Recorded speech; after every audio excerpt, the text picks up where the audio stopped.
आप सबको जय यीशु की। आइए हम आयुब की कहानी के बारे में जानेंगे। उनके जीवन काल में क्या हुआ है। आयुब की कहानी अध्याय 1 में हम पढ़ते हैं, लिखा है, उस देश में आयुब नामक मनुष्य रहता था।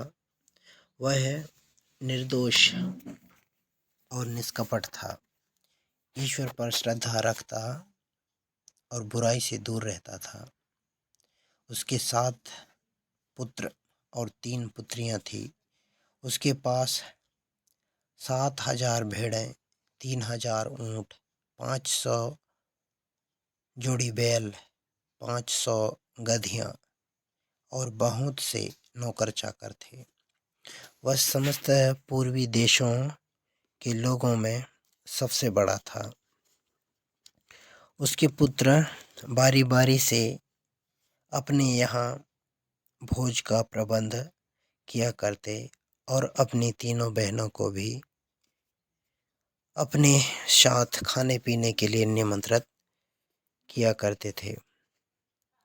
जब भोजों का एक एक चक्र समाप्त हो जाता था तो आयूब ने उनको बुलाकर उनकी शुद्धि करवाता और वह स्वयं बड़े सवेरे उठकर प्रत्येक के लिए होम चढ़ाता था, क्योंकि आयूब यह सोचता था, संभव है मेरे लड़कों ने कोई पाप किया हो और मन ही मन ईश्वर की निंदा की हो।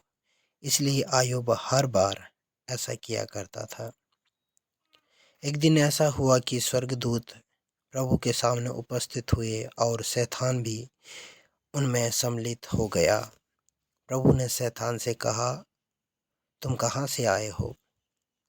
शैतान ने प्रभु को उत्तर दिया, मैंने पृथ्वी का पूरा चक्कर लगाया। इस पर प्रभु ने कहा, क्या तुमने मेरे सेवक आयूब पर ध्यान दिया है? पृथ्वी भर के उसके सामने कोई नहीं है। वह निर्दोष और निष्कपट है। वह ईश्वर पर श्रद्धा रखता और बुराई से दूर रहता है।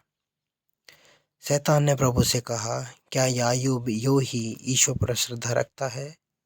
क्या आपने उसके परिवार और उसकी जायदाद के चारों ओर मानो घेरा लगाकर उसे सुरक्षित नहीं रखा? आपने उसके सब कार्यों को आशीर्वाद दिया। उसके झुंड देश भर में फैले हुए हैं। आप हाथ बढ़ाकर उसकी सारी संपत्ति छीन लें तो वह निश्चय ही आपके मुंह पर आपकी निंदा करेगा। प्रभु ने शैतान से कहा, अच्छा, उसका सब कुछ तुम्हारे हाथ में है, किंतु आयु पर हाथ मत लगाना। इसके बाद शैतान प्रभु के सामने से चला गया। आयूब के पुत्र पुत्रियां किसी दिन अपने बड़े भाई के यहाँ खा पी रहे थे कि एक संदेशवाहक ने आकर आयूब से कहा, हल में जो जुते हुए थे और गधियां उनके आसपास चर रही थी। उस समय शवाई उन पर टूट पड़े और आपके सेवक को तलवार की घाट उतार कर सब पशुओं को ले गए। केवल मैं बच गया और आपको यह समाचार सुनाने आया हूँ। वह बोल ही रहा था कि कोई दूसरा आकर उनसे कहने लगा, ईश्वर की आग आकाश से गिर गई, उसकी भेड़ों और चरवाहों को जलाकर भस्म कर दिया।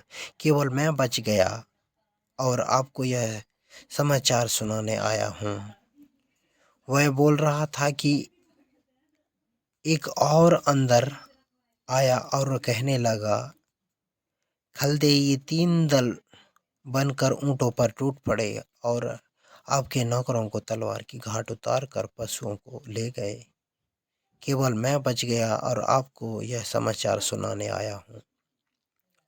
वह बोल ही रहा था कि एक और आकर कहने लगा, आपके पुत्र पुत्रियां बड़े भाई के यहाँ खा पी रहे थे कि एक भीषण आंधी मरुभूमि की ओर से आई और घर के चारों कोनों से इतने जोर से टकराई कि घर आपके पुत्र पुत्रियों पर गिर गया और वे मर गए। केवल मैं बच गया और आपको यह समाचार सुनाने आया हूँ। आयूब ने उठकर अपने वस्त्र फाड़ डाले। उसने सिर मुड़वाया और मुंह के बल भूमि पर गिर पड़े। यह कहा, मैं नंगा ही माता के गर्भ से निकला और नंगा ही पृथ्वी के गर्भ में लौट जाऊंगा। प्रभु ने दिया था, प्रभु ने ले लिया, धन्य है प्रभु का नाम। इन सब विपत्तियों के होते हुए भी आयूब ने कोई पाप नहीं किया और उसने कोई ईश्वर की निंदा नहीं की। एक दिन फिर ऐसा हुआ कि स्वर्गदूत प्रभु के सामने उपस्थित हुए। शैतान भी उनके साथ आया। प्रभु ने शैतान से कहा, तुम कहाँ से आए हो? शैतान ने फिर यीशु से कहा, मैंने पृथ्वी का पूरा चक्कर लगाया। प्रभु ने कहा, क्या तुमने मेरे सेवक आयूब पर ध्यान दिया? प्रभु पृथ्वी भर के उसके समान कोई नहीं है। वह निर्दोष और निष्कपट है। वह ईश्वर पर श्रद्धा रखता और बुराई से दूर रहता है। तुमने अकारण ही उसकी तबाही करने के लिए मुझे उकसाया है, फिर भी वह पहले की ही तरह निर्दोष है। शैतान ने प्रभु को उत्तर दिया, चमड़ी के बदले चमड़ी। मनुष्य अपने प्राण बचाने के लिए अपना सर्वस्व दे देगा। आप हाथ बढ़ाकर उसके शरीर पर प्रहार कीजिए तो वह निश्चय ही आपके मुंह पर आपकी निंदा करेगा। प्रभु ने शैतान से कहा, अच्छा, मैं उसे तुम्हारे हवाले करता हूँ, किंतु तुम उसे जीवित रहने दो। इसके बाद प्रभु के सामने से चला गया और उसने आयूब को सिर से पैर तक दर्दनाक फोड़ों से भर दिया। आयूब राख के ढेर पर बैठकर एक ठीकरे से फोड़े साफ करने लगा। उसकी पत्नी ने उससे कहा, क्या तुम अब तक अपने को निर्दोष मानते हो? ईश्वर की निंदा करो और मर जाओ। आयूब ने उसे उत्तर दिया, तुम मूर्ख स्त्री की तरह बकती हो। हम ईश्वर से सुख स्वीकार करते हैं तो दुख को क्यों न स्वीकार करें? इतना होने पर भी आयूब ने अपने मुंह से कोई पाप नहीं किया। जब आयूब के 3 मित्रों ने उसकी समस्त विपत्तियों के बारे में सुना तो वे अपने अपने यहाँ से उसके पास आए। तेमा से एलीफज, सुअस से बिलदद और नामात से सोफर।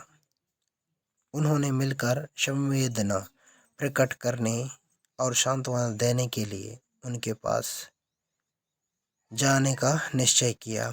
जब वे उसे दूर से देखकर पहचान तक ना पाए तो जोरों से रोने लगे। उन्होंने अपने अपने वस्त्र फाड़े और आसमान की ओर राख फेंक कर उसे अपने सिर पर डाल लिया।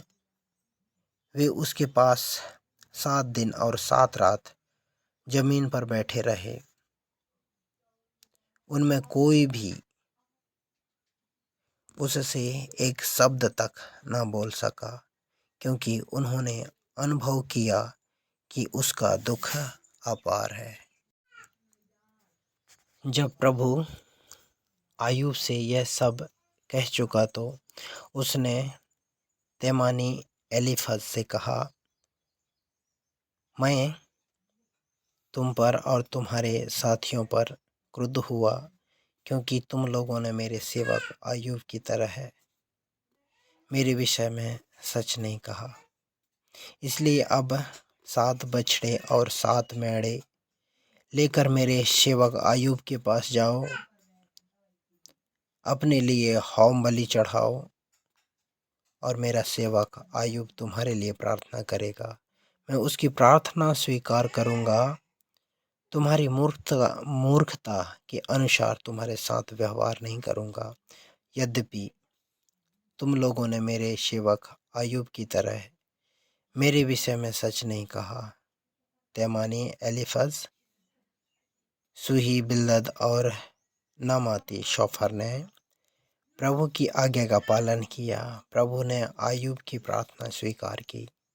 जब आयूब अपने मित्रों के साथ प्रार्थना कर चुका तो प्रभु ने उसे फिर संपन्न बनाया और पहले आयूब की जितनी संपत्ति थी उसकी दुगनी कर दी।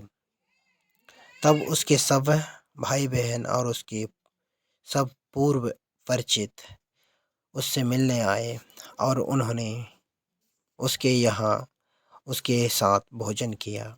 उन्होंने उसके प्रति सहानुभूति प्रकट की और प्रभु द्वारा उस पर ढाई गई सब विपत्तियों के लिए सांत्वना दी। उनमें प्रत्येक ने उसे एक एक अशर्फी और सोने की एक एक अंगूठी दी।